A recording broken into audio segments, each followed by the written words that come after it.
নিজবে ৰাজদীপ ইতিমধ্যে আপুনি কোৱাৰ দৰে যে এই প্ৰকল্পৰ কথা ঘোষণা কৰাৰ আগতে 4 মাহ আগতে দেখা পোৱা গৈছিলে যে প্ৰধানমন্ত্ৰীয়ে যেতিয়া ঘোষণা কৰিছিল আৰু তাৰপিছত দেশৰ প্ৰধানমন্ত্ৰীৰ মুখত জাগিৰোডৰ যি ছেমি কণ্ডাক্টৰ কথা উল্লেখ হৈছিলে আৰু তেতিয়াই সকলোৰে মনত হাঁহি বিৰিঙিছিল আৰু সকলোৱে এটা কথাই কৈছিলে যে নিযুক্তিৰ ক্ষেত্ৰত বিশেষকৈ সকলো নিবনুৱা ইয়াত সুবিধা পাব আৰু য'ত ইতিমধ্যে কৈছে যে প্ৰত্যক্ষভাৱে 30,000 নিবনুৱা ইয়াত সংযোগ হ'ব আৰু প্ৰথমে পৰিৱেশটো এবাৰ দেখুৱাই লৈছোঁ তাৰপিছত যথেষ্ট আছে প্ৰজেক্টৰ বিষয়ে কথা পাতিবলৈ কিন্তু ৰাজদীপ প্ৰথমে কৈছোঁ যে কিছু মুহূৰ্তৰ পিছতে যিহেতু ভূমি পূজন হ'ব তাৰ কাৰণে ইতিমধ্যে পুৰোহিতসকল সাজু হৈ উঠিছে ভিডিঅ' জাৰ্নেলিষ্ট সোণমণি কিছু দূৰ আগুৱাই গৈ সেই দৃশ্যাৱলী আমি দেখুৱাবলৈ অনুৰোধ জনাইছোঁ যে পুৰোহিতে মন্ত্ৰোচ্চাৰণ ইতিমধ্যে আৰম্ভ কৰিছে আৰু ছেমি কণ্ডাক্টৰৰ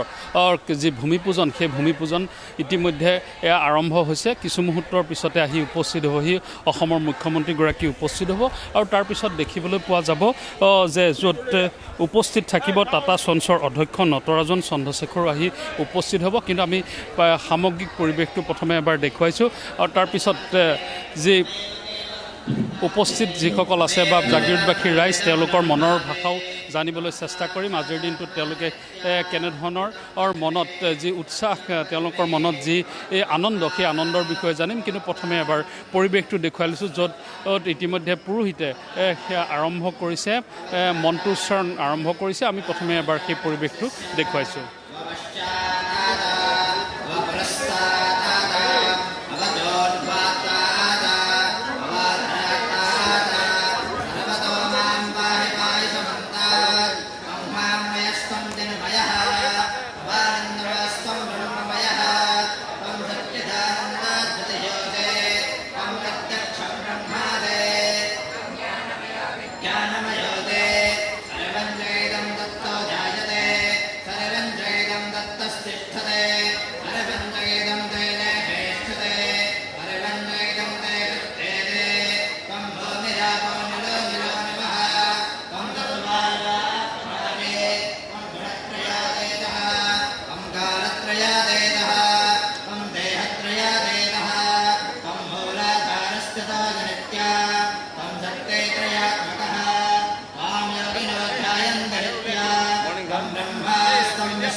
ৰাজদীপ আমি এফালে মন্ত্ৰোচ্চাৰণো শুনাইছোঁ তাৰ সমান্তৰালকৈ আমি আপোনালোকক দেখুৱাইছোঁ পৰিৱেশটো য'ত কিছু মুহূৰ্তৰ পিছতে আহি উপস্থিত হৈ অসমৰ মুখ্যমন্ত্ৰী এইগৰাকী আৰু তাৰ সমান্তৰালকৈ উপস্থিত থাকিব জাগিৰোডৰ বিধায়ক তথা অসম কেবিনেটৰ মন্ত্ৰী পীযুষ হাজৰিকা আহি উপস্থিত হ'ব আৰু মধ্য অসমৰ আটাইকেইজন বিধায়ক ইয়াত আহি উপস্থিত হ'ব আৰু তাৰ কাৰণে দেখিবলৈ পোৱা গৈছে যাতে জাগিৰোডবাসী উপস্থিত হৈ সমগ্ৰ মৰিগাঁও জিলাৰ যাতে ৰাইজ উপস্থিত হৈ আজিৰ এই যি পবিত্ৰ ভূমি পূজন আছে সেই ভূমি পূজন তেওঁলোকে প্ৰত্যক্ষ কৰিব পাৰে তাৰ কাৰণে ব্যৱস্থা কৰিছে আৰু আমি ইতিমধ্যে কৈছোঁ যে টাটা ইলেক্ট্ৰনিক্স প্ৰাইভেট লিমিটেড যাক টাটা প্ৰকল্প বুলি কোৱা হয় আৰু সেই প্ৰকল্পৰ অন্তৰ্গত ছেমি কণ্ডাক্টৰ প্ৰকল্পৰ এই উদ্যোগিত 4.0 বিপ্লৱৰ সূচনা কৰা বুলি কোৱা হৈছিলে আৰু সেই প্ৰতিদিনে য'ত 4,50,00,000 চিপছ ইয়াত তেওঁলোকে প্ৰস্তুতৰ ক্ষমতা আছে আৰু সেই ক্ষমতা সম্পন্ন ইয়াতে এই প্ৰযুক্তিৰ তেওঁলোকে ইয়াতে স্থাপন কৰিব আৰু য'ত আগতে যদি আপুনি পূৰ্বতে চাই ৰাজদীপ তেতিয়াহ'লে ভাৰতে চীন ছিংগাপুৰ হংকং থাইলেণ্ডৰ পৰা আনে এই ছেমি কণ্ডাক্টৰ কিন্তু এতিয়া আমি অৰ্থাৎ অসমৰ পৰা সেই ছেমি কণ্ডাক্টৰ যাব বিভিন্ন ৰাজ্যৰ লগতে ভাৰতবৰ্ষৰ বিভিন্ন প্ৰান্তলৈ সেই ছেমি কণ্ডাক্টৰ যাব আৰু ইয়াৰ যদি আপুনি চাই তেতিয়া প্ৰকল্প অতি গুৰুত্বপূৰ্ণ হৈছে যে 16,000 প্ৰত্যক্ষভাৱে ইয়াত নিবনুৱা নিযুক্ত হ'ব আৰু তাৰ সমান্তৰালকৈ 30,000 পৰোক্ষভাৱে অৰ্থাৎ দুইটা যদি প্ৰত্যক্ষ আৰু পৰোক্ষভাৱে চোৱা যায় তেতিয়াহ'লে সেই দুইটা চালে প্ৰায় 30,000 নিবনুৱা ইয়াত তেওঁলোকে অন্তৰ্ভুক্ত হ'ব পাৰিব অৰ্থাৎ অসমৰ নিবনুৱাৰ কাৰণে আপুনি প্ৰথমেই সেই কথা উল্লেখ কৰিছে যে অসমৰ নিবনুৱাৰ কাৰণে এক সুখবৰ আৰু সেই সুখবৰ 4 মাহৰ আগতে আহিছিল তাৰপিছত আজি সেই সুখবৰ অৰ্থাৎ ইয়াত পোখা মেলিব ইয়াত আজি ভূমি পূজন আৰম্ভ হৈছে আৰু ভূমি পূজনৰ পিছত সেয়া পোখা মেলিব আৰু ইতিমধ্যে ৰাজদীপ যদি চোৱা যায় তেতিয়াহ'লে আমি উল্লেখ কৰিছোঁ যে উত্তৰ পূবৰ কাৰণে উত্তৰ পূবত যদি চোৱা যায় তেতিয়াহ'লে দেখিবলৈ পাব যে তৃতীয়টোৰ অসমত কিন্তু প্ৰথমটো প্ৰকল্প আৰম্ভ হৈছে ছেমি কণ্ডাক্টৰ আৰু ছেমি কণ্ডাক্টৰ প্ৰকল্পই বহু সময়ত দেখা পোৱা গৈছিলে জাগিৰোড পেপাৰ মিল বন্ধ হোৱাৰ লগে লগে একাংশই ক'ব বিচাৰিছিলে যে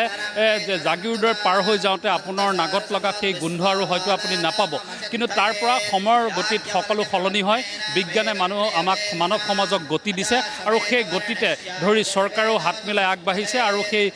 যদিও পেপাৰ মিলৰ সেয়া কাম বন্ধ হৈছিলে কিন্তু তাৰ সেই পেপাৰ মিলৰ ভূমিতে যি পেপাৰ মিলৰ ভূমি আছিলে সেই বৃহৎ ভূমিত দেখিবলৈ পোৱা গৈছে যে ছেমি কণ্ডাক্টৰ টাটাৰ আৰু ছেমি কণ্ডাক্টৰ স্থাপন হ'ব আৰু স্থাপনৰ কাৰণে আজি ভূমি পূজন আৰু তাক লৈ পেলাই সমগ্ৰ চৰকাৰখনৰ লগতে দেখাবলৈ পোৱা গৈছে যে নিবনুৱাসকলেও তেওঁলোকে আশাৰ ৰেঙনি দেখা পাইছে আৰু সেয়েহে আজি এই বৃহৎ আয়োজন হৈছে য'ত ইতিমধ্যে আমি উল্লেখ কৰিছোঁ যে হাজাৰ হাজাৰ লোক আহি উপস্থিত হ'ব আৰু তাৰ সমান্তৰালকৈ দেখিবলৈ পোৱা গৈছে যে এনেদৰে এতিয়া পুৰোহিতৰ মন্ত্ৰ উচ্চাৰণে আৰম্ভ হৈছে আৰু আমি সেই দৃশ্যাৱলী দেখুৱাইছোঁ যে এই মুহূৰ্তত পুৰোহিতৰ মন্ত্ৰ উচ্চাৰণে ভূমি পূজনৰ কাম আৰম্ভ হৈছে আৰু এক্সক্লুচিভলি আমি সেই দৃশ্যাৱলী এই মুহূৰ্তত প্ৰতি টাইমত দৰ্শকসকলক দেখুৱাইছোঁ যে দাক্ষিণাত্যৰ পুৰোহিতে সেই তেওঁলোকে মন্ত্ৰ উচ্চাৰণে সেয়া আৰম্ভ কৰিছে আৰু ইতিমধ্যে আমি কৈছোঁ আৰু মাত্ৰ কেইটামান মুহূৰ্ত তাৰপিছতে ইয়াত আহি উপস্থিত হ'বহি অসম চৰকাৰৰ কেইবাগৰাকীও কেবিনেট মন্ত্ৰীৰ লগতে আমি কৈছোঁ যে স্থানীয় বিধায়ক তথা জাগিৰোডৰ বিধায়ক তথা কেবিনেট মন্ত্ৰী পীযুষ হাজৰিকা আহি উপস্থিত হ'ব কিছু মুহূৰ্তৰ পিছতে আৰু তাৰপিছতে দেখা পোৱা যাব যে টাটা চন্সৰ অধ্যক্ষ নটৰাজন চন্দ্ৰশেখৰণ আহি উপস্থিত হ'ব আৰু অসমৰ মুখ্যমন্ত্ৰীগৰাকী উপস্থিত থাকিব এবাৰ মঞ্চৰ যদি দৃশ্যাৱলী দেখুৱায় ভিডিঅ' জালছে তেতিয়াহ'লে দেখা পাব য'ত দেখা পাইছে যে সম্পূৰ্ণ প্ৰজেক্টটো ইয়াত উপস্থাপন কৰা হৈছে বাওঁফালে আপুনি গ্ৰাফিকেলি সেই বস্তু দেখুৱাইছে য'ত আপুনি ছেমি কণ্ডাক্টৰ প্ৰকল্পটো ক'ত কেনেদৰে বহিব ইয়াত যদি চোৱা যায় তেতিয়াহ'লে দেখা পাব যে কিছুদিনৰ পিছত অৰ্থাৎ এই জাগিৰোডৰ যদি আপুনি চাৰিওকাষটো চায় তেতিয়াহ'লে দেখা পাব যে পূৰ্বৰ দৰে অৰ্থাৎ পূৰ্বৰ যি এই পেপাৰ মিলৰ সেই পৰিৱেশ আছিলে তাতকৈ অধিক জাকত জিলিকা হ'ব কাৰণ যিটো প্ৰজেক্ট দেখিবলৈ পোৱা গৈছে য'ত আপুনি যদি তাৰ প্ৰজেক্ট কষ্ট হয় প্ৰায় 70 কোটি এই প্ৰকল্প আপুনি যদি চায় তেতিয়াহ'লে 27 কোটি টকা প্ৰকল্প ব্যয় আৰু সেই 27 কোটি টকাৰ প্ৰকল্প ব্যয়ত দৈনিক 48,000 মিলিয়ন চিপছ প্ৰস্তুত কৰিবলৈ সক্ষম হ'ব অৰ্থাৎ এই যি বৃহৎ প্ৰকল্প যি চিপছ উলিয়াব অৰ্থাৎ ছেমি কণ্ডাক্টৰ নিৰ্মাণ কৰিব আৰু সেই ছেমি কণ্ডাক্টৰে এক বৈপ্লৱিক পৰিৱৰ্তন উদ্যোগিক বৈপ্লৱিক পৰিৱৰ্তন যে অসমলৈ কঢ়িয়াই আনিব সেয়া আজিৰ দিনটোত তাৰ পোখা মেলা অৰ্থাৎ ভূমি পূজন কৰা হৈছে নিশ্চয়কৈ বীৰেন বৰা আপোনাক ধন্যবাদ জ্ঞাপন কৰিছোঁ এই মুহূৰ্তত আমি পৰৱৰ্তী সময়ত আকৌ আপোনাৰ কাষলৈ যাম আপোনাৰ জৰিয়তে সেই ভূমি পূজনৰ দৃশ্যাংশসমূহ পোনপটীয়াকৈ অসমৰ ৰাইজক দেখুৱাম কাৰণ এয়া অসমৰ বাবে সম্ভাৱনীয়তা কঢ়িয়াই অনা এটা প্ৰকল্প যিটো প্ৰকল্প 30,000কৈ